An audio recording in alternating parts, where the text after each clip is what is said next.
안녕하세요. 국어교사 박전현입니다. 오늘 현대시 문정희 시인의 흙입니다. 조건 없이 희생하는 존재의 아름다움입니다. 사실 누군가를 진정으로 사랑한다면 어떤 조건, 대가를 바라지는 않겠죠. 바로 흙에서, 문정희 시인은 흙에서 그 조건 없이 희생하는 존재를 아름다움을 발견했습니다. 자, 이 사진은 제가 충남 서산을 여행하면서 만난 들판의 모습인데요. 마침 해가 넘어가고 있고 가을 추수가 끝난 들판은 흙을 드러내고 있습니다. 자, 이 흙은 어떤 대가를 바라지 않고 농부의 노력에 보답해서 이렇게 별을 길러내었죠. 자, 지금 추수가 끝난 뒤에 드러난 이 흙은 자신을 아무런 조건 없이 내어준 그런 존재입니다. 자, 문정희 시인은 이 흙의 희생과 그 희생에 공감하면서 또 예찬하고 있습니다. 조건 없이 희생하는 존재의 아름다움, 흙에 대한 공감과 예찬, 문정희 흙 해설. 우리가 먹는 음식은 누군가 길렀습니다. 자, 음식은 바다에서 나오는 것도 있지만 대부분 농산물과 고기는 흙에서 나옵니다. 소도 돼지도 흙에서 나온 것을 먹으니까요. 흙은 조건 없이 자신을 희생하여 생명들이 살 수 있는 것들을 내어줍니다. 자, 시인은 흙의 모성성과 희생을 고마워합니다. 제가 늘 강조하는 것이 국어는 외우는 것이 아니라 원리를 이해하는 것입니다. 따라서 본문 중심의 공부가 필요합니다. 요약지 보고 문제만 푸는 공부는 실패합니다. 국어는 정답을 찾는 것이 아니라 주어진 상황에서 알맞은 답을 찾는 것 꼭 기억하세요. 이해의 배경입니다. 이 시는 흙의 조건 없이 자신을 희생하는 흙의 희생에 대한 예찬을 하고 있습니다. 자, 흙은 아낌없이 주기만 하고 대가를 바라지 않습니다. 바로 어머니의 마음, 모성성을 가지고 있습니다. 자, 이 시에서 보여주는 모성성은 시인이 여성의 삶에 대한 통찰을 주로 작품화시켰다는 점에 주목하여 해석할 수 있습니다.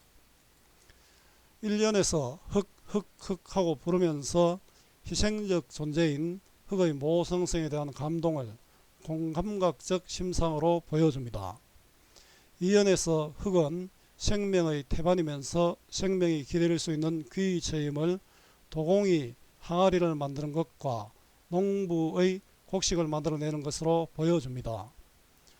3년에서 1년의 내용을 반복하는 수미상관의 형식을 빌려 슬프고 아름다운 흙의 모성에 대한 화자의 감흥을 드러내고 있습니다. 흙이 가진 것 중에 제일 부러운 것은 그의 이름이다. 흙 하고 그를 불러보라. 심장 저 깊은 곳으로부터 눈물 냄새가 차오르고 이내 두 눈이 젖어온다. 흙은 생명의 태반이며 또한 귀처인 것을 나는 모른다. 다만 그를 사랑한 도공이 밤낮으로 그를 주물러서 달덩이를 낳는 것을 본 일이 있다. 또한 그의 가슴에 한 줌의 씨앗을 뿌리면 철대어 한 가마의 곡식이 돌아오는 것도 보았다. 흙의 이름으로 농부는 그것을 기적이라 부르지 않고 겸하게 농사라 불렀다. 그래도 나는 흙이 가진 것 중에 제일 부러운 것은 그의 이름이다. 흙 하고 그를 불러보면 눈물샘 저 깊은 곳으로부터 슬프고 아름다운 목숨의 메아리가 들려온다. 하늘이 우물을 파놓고 두레박으로 자신을 퍼올리는 소리가 들려온다. 흙이 가진 것 중에 이 시에서 흙은 자신을 희생하는 모성을 가진 존재입니다.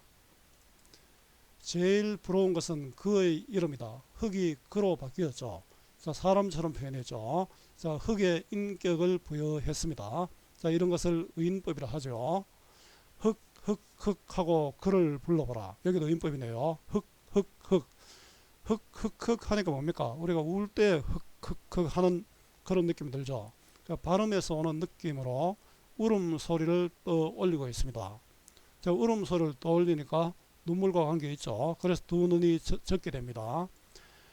자, 요 불러보라. 불러보라는 니도 그래 해보라는 거죠. 내 소리를 들은 게 니도 흑흑흑 해보라는 뜻이니까 명령형 종교를 통해 독자의 관심과 공감을 이끌어내고 있습니다. 심장 저 깊은 곳으로부터. 그러면 바로 눈꺼풀에서 눈물이 나는 게 아니고 심장 저 깊은 곳으로부터 나오는 거죠. 감흥의 원천인데요. 이거는 진실된 공감의 자세를 보여줍니다. 눈물 냄새가 차오르고, 눈물 냄새. 자, 눈물 냄새가 차오르고, 사실 눈물이 흐르는 것이죠. 눈물이 흐르는 것을 냄새가 차오른다고 했으니까, 그러니까 눈물이 흐르는 것을 공감각적으로 표현했는데요. 자, 시각의 후각하라고 할 수 있습니다. 자, 이 눈물 냄새 차오르는 것은 아픔, 희생의 이미지가 담겨 있다는 뜻입니다.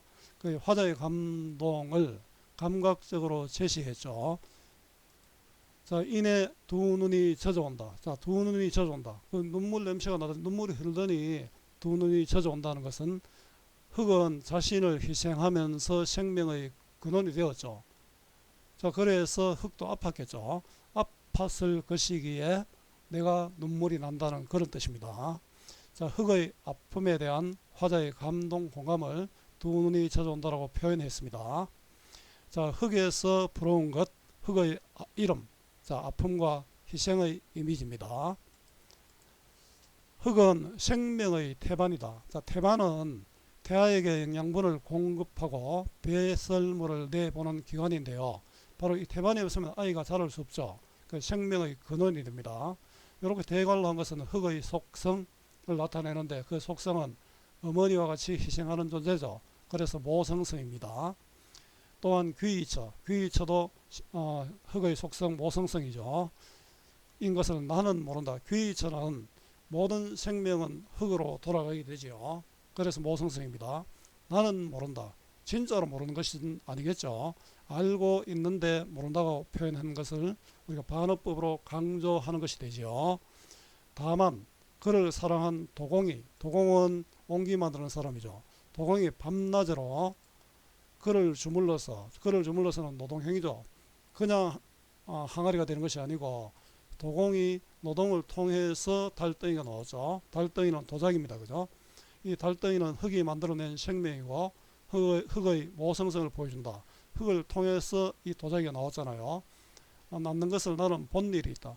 내가 했는 게 아니고 그것을 봤죠. 화자의 경험을 시로 표현했음을 알 수 있습니다. 또한 그의 가슴에 흙의 가슴이죠. 의인법이네요. 논밭이죠.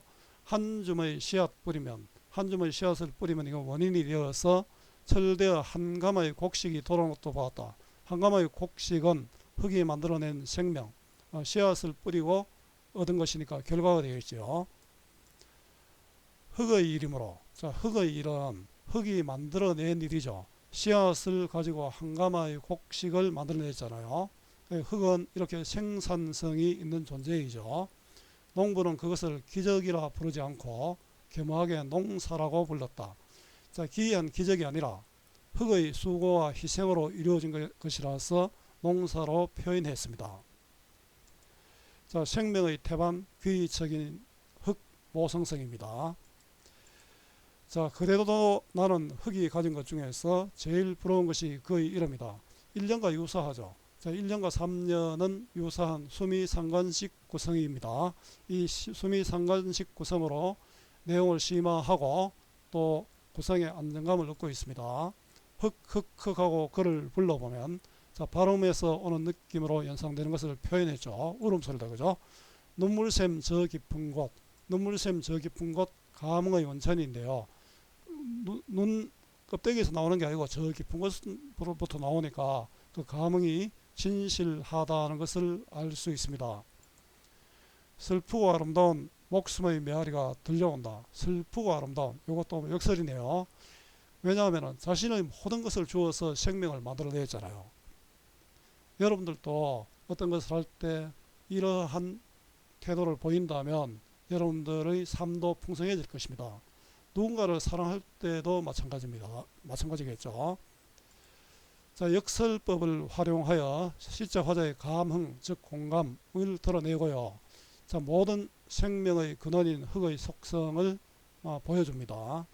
하늘이 우물을 파놓고 두레박으로.